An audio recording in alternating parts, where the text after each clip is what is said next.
بسم اللہ الرحمن الرحیم۔ شروع اللہ کے نام سے جو بڑا مہربان نہایت رحم کرنے والا ہے۔ اللہ تعالیٰ قرآن پاک میں ارشاد فرماتا ہے کہ اس دن سے ڈرو جب کوئی کسی کے کچھ کام نہ آئے گا اور نہ ہی کسی کی سفارش منظور کی جائے گی اور نہ ہی کسی سے کسی طرح کا بدلہ قبول کیا جائے گا اور نہ ہی لوگ کسی کی مدد کر سکیں گے۔ ایک ایسا ہولناک دن ہوگا جس کو قیامت کہتے ہیں، اور اس دن نفسا نفسی کا یہ عالم ہوگا کہ ماں اپنے بیٹے کو بھول جائے گی اور اولاد اپنے ماں باپ کو بھول جائے گی، اور اس دن کوئی کسی کے کچھ کام نہ آئے گا۔ ہر ایک کو اپنے حساب و کتاب کی پڑی ہوگی اور ہر ایک انسان اپنے اعمال کے مطابق اپنے انجام کو پہنچا دیا جائے گا۔ اس بات پر ہر ایک مسلمان کا ایمان ہے کہ اس نے مرنے کے بعد قیامت کے دن اٹھنا ہے اور اپنے اعمال کا بدلہ لینا ہے۔ آج کی اس ویڈیو میں ہم آپ کو بتائیں گے کہ مرنے کے بعد بچوں کا حساب و کتاب کیسے ہوگا، اور کیا بچوں سے قبر کے اندر سوال و جواب کیے جائیں گے یا نہیں، اور کیا مرنے کے بعد بچوں کو بھی ان کی قبروں میں عذاب ہوگا یا نہیں، اور اس کے ساتھ ساتھ آپ کو یہ بھی بتائیں گے کہ مرنے کے بعد کافروں اور مشرکوں کے بچوں کے ساتھ کیا سلوک کیا جاتا ہے، اور کیا کافروں اور مشرکوں کے بچے مرنے کے بعد جنت میں جائیں گے یا نہیں، اور اگر کوئی معصوم بچہ کفر کر دے تو کس عمر میں اس بچے کے کفر کا اعتبار کیا جائے گا۔ ان تمام تر سوالات کے جواب قرآن و حدیث کی روشنی میں آج کی اس ویڈیو میں ہم آپ کو بتائیں گے۔ اس دنیا کو چھوڑنے کے بعد انسان کو سب سے پہلے جس گھر میں داخل کیا جاتا ہے وہ قبر ہے۔ قبر آخرت کی منازل میں سے سب سے پہلی منزل ہے، اور قبر سے ہی ہر انسان کا حساب و کتاب شروع ہو جاتا ہے۔ جو قبر کے امتحانات کو پاس کر لیتا ہے تو اس سے آگے آنے والے امتحانات اس کے لیے آسان ہو جاتے ہیں، اور جو قبر کے امتحانات کو پاس کرنے میں ناکام رہتا ہے تو آگے آنے والے امتحانات اس سے کہیں زیادہ سخت اور دشوار ہوں گے۔ جب بھی کوئی انسان مرتا ہے تو اس کو قبر کے اندر دفنا دیا جاتا ہے، پھر چاہے وہ بچہ ہو یا بوڑھا ہو یا نوجوان ہو۔ اس طرح جیسے ہی اس مرنے والے شخص کو دفنایا جاتا ہے تو دو فرشتے اس کی قبر میں داخل ہوتے ہیں جن کو منکر نکیر کہا جاتا ہے۔ یہ فرشتے اس مرنے والے شخص سے سوالات کرتے ہیں اور مرنے والا شخص ان فرشتوں کے جوابات دیتا ہے۔ اگر مرنے والا شخص ان فرشتوں کے سوالات کے جوابات ٹھیک دیتا ہے تو اس کو جنت کی خوشخبری سنا دی جاتی ہے، اور اگر مرنے والا شخص ان فرشتوں کے سوالات کے جوابات نہیں دے پاتا تو اس کی قبر کو جہنم کا گڑھا بنا دیا جاتا ہے، جیسا کہ حضور اکرم صلی اللہ علیہ وآلہ وسلم نے ارشاد فرمایا کہ قبر یا تو جنت کے باغوں میں سے ایک باغ ہے یا جہنم کے گڑھوں میں سے ایک گڑھا ہے۔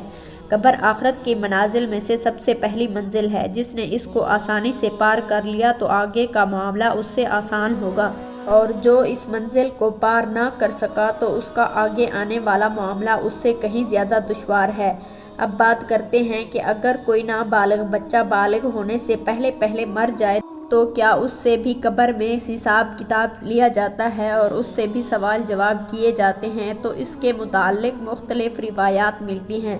بعض روایات کے مطابق چھوٹے بچوں سے قبر کے اندر سوال جواب کیے جائیں گے، کیونکہ اللہ تعالیٰ قبر کے اندر ان مرنے والے بچوں کی عقلوں کو مکمل کر دے گا، اور پھر یہ مرنے والے بچے اپنی کامل عقل کے مطابق جواب دیں گے۔ اور دوسری روایات کے مطابق بچوں سے قبر میں کوئی حساب کتاب نہیں لیا جائے گا، کیونکہ بچے معصوم ہوتے ہیں اور وہ غیر مکلف ہوتے ہیں، لہٰذا اس وجہ سے بچوں سے قبر میں کوئی سوال و جواب نہیں کیا جائے گا۔ اب بات کرتے ہیں ان بچوں کی جو کافروں کے گھر میں پیدا ہوئے یا مشرکوں کے گھر میں پیدا ہوئے اور بالغ ہونے سے پہلے مر گئے، تو کیا ایسے بچے مشرک اور کافر کہلائیں گے، اور قبر کے اندر ان کے ساتھ کیا سلوک کیا جائے گا؟ تو اس کے متعلق حضرت عبداللہ ابن عباس رضی اللہ عنہ سے روایت ہے کہ جب رسول صلی اللہ علیہ وآلہ وسلم سے مشرکین اور کافروں کے بچے کے بارے میں سوال کیا گیا تو حضور اکرم صلی اللہ علیہ وآلہ وسلم نے ارشاد فرمایا کہ اللہ تعالیٰ نے جب ان بچوں کو پیدا کیا تو اللہ تعالیٰ خوب جانتا ہے کہ ان بچوں نے بڑے ہو کر کیا کرنا ہے۔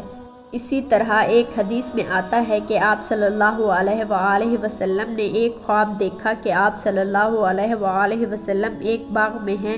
اور ایک لمبے قد کا آدمی اس باغ میں چل رہا ہے اور اس کے پاس بہت سارے بچے کھیل رہے ہیں، اور اس آدمی کا قد اتنا لمبا ہے کہ حضور اکرم صلی اللہ علیہ وآلہ وسلم اس آدمی کو دیکھنے کے لیے اپنی گردن کو اوپر بلند کرتے ہیں،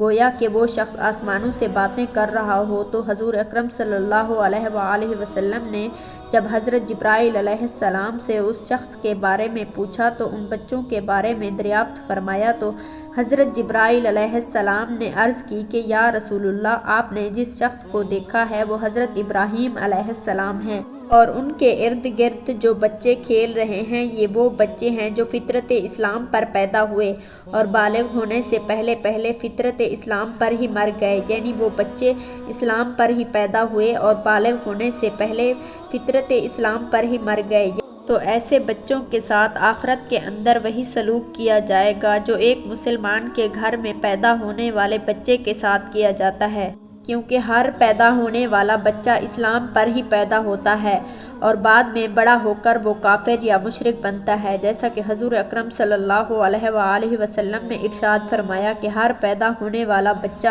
فطرت اسلام پر پیدا ہوتا ہے، یعنی اسلام پر پیدا ہوتا ہے۔ یہ اس کے ماں باپ ہوتے ہیں جو اس کو بعد میں یہودی یا نصرانی یا عیسائی بنا دیتے ہیں، یعنی اس حدیث سے معلوم ہوا کہ ہر پیدا ہونے والا بچہ مسلمان ہوتا ہے اور بعد میں بڑے ہو کر اس کے ماں باپ اس کو کافر، مشرک یا عیسائی بنا دیتے ہیں۔ اگر کوئی ایسا بچہ جو کافروں کے گھر میں پیدا ہوا لیکن وہ بالغ ہونے سے پہلے مر گیا تو وہ اسلام پر ہی مرے گا۔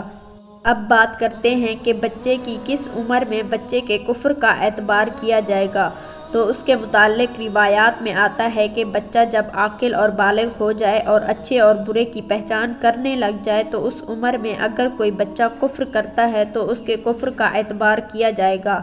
اور وہ بچہ کافر ہوگا۔ اور علماء کرام بیان کرتے ہیں کہ اگر کوئی بچہ 7 سال کی عمر میں کفر کرتا ہے تو اس کے کفر کا اعتبار کیا جائے گا اور وہ کافر ہو جائے گا۔ اب بات کرتے ہیں کہ کافروں اور مشرکوں کے بچے جنت میں جائیں گے یا نہیں، اور اگر یہ جنت میں جائیں گے تو جنت کے کون سے مقام میں ان کو رکھا جائے گا، اس کے متعلق مختلف روایات ملتی ہیں۔ بعض روایات کے مطابق جیسے مسلمانوں کے بچے جنت میں جائیں گے اسی طرح وہ بچے بھی جنت میں جائیں گے